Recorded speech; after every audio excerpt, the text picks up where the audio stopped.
మల్కాజిగిరి నియోజకవర్గం వైపు మనం చూద్దాం. స్టేట్ క్యాపిటల్ రీజియన్లో ఉన్న మల్కాజిగిరి నియోజకవర్గం సెంట్రల్ తెలంగాణలో ఉంది. మల్కాజిగిరి నియోజకవర్గం 2009లో ఏర్పాటైన నియోజకవర్గం. దేశంలోనే అత్యధిక ఓటర్లున్న అతిపెద్ద నియోజకవర్గంగా మల్కాజిగిరి నియోజకవర్గం గురించి చెప్పొచ్చు. హైదరాబాద్ శివారుల్లో విస్తరించి ఉన్న మల్కాజిగిరిలో తెలంగాణ స్థానికులతో పాటు దేశంలో దాదాపు అన్ని రాష్ట్రాల వారు కూడా ఉన్నారు. ప్రస్తుతం కాంగ్రెస్ నుంచి పట్నం సునీత మహేందర్ రెడ్డి, బీజేపీ నుంచి ఈటెల రాజేందర్, బీఆర్ఎస్ నుంచి రాగిడి లక్ష్మారెడ్డి పోటీలో ఉన్నారు. కాంగ్రెస్ పట్నం సునీత 2 సార్లు జడ్పీ చైర్మన్గా చేశారు. తొలిసారిగా ఎంపీ బరిలో ఆమె ఉన్నారు.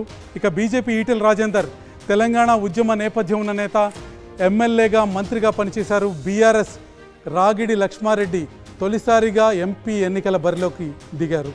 ఈ నియోజకవర్గంలో భారతీయ జనతా పార్టీ స్పష్టమైన విజయాన్ని సాధించే అవకాశాలు కనిపిస్తున్నాయి. బీజేపీ విజయానికి దోహదపడే అంశాలు, ఈటెల రాజేందర్ విజయానికి దోహదపడే అంశాలు ఏంటో ఒకసారి చూద్దాం.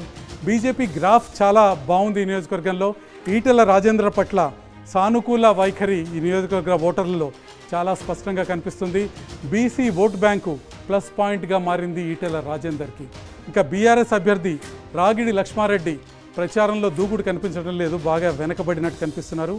కాంగ్రెస్ అభ్యర్థి సునీత మహేందర్ రెడ్డి గట్టిగానే ప్రచారం చేస్తున్నా చేవెళ్ల నుంచి వచ్చారన్న కామెంట్లు మైనస్ పాయింట్గా మారుతున్నాయి. మినీ ఇండియాగా పిలిచే మల్కాజిగిరిలో తెలంగాణేతరులు పెద్ద సంఖ్యలో బీజేపీ పట్ల సానుకూలంగా ఉన్నారు. బలహీనపడిన బీఆర్ఎస్ నేతలు, శ్రేణులను ఈటెల ఒక వ్యూహం ప్రకారం అనుకూలంగా మలుచుకుంటున్నారు. కాబట్టి మల్కాజిగిరి నియోజకవర్గంలో భారతీయ జనతా పార్టీ విజయం ఖాయంగా కనిపిస్తుంది. మల్కాజిగిరి నియోజకవర్గం తర్వాత చాలా ముఖ్యమైన నియోజకవర్గం సికింద్రాబాద్.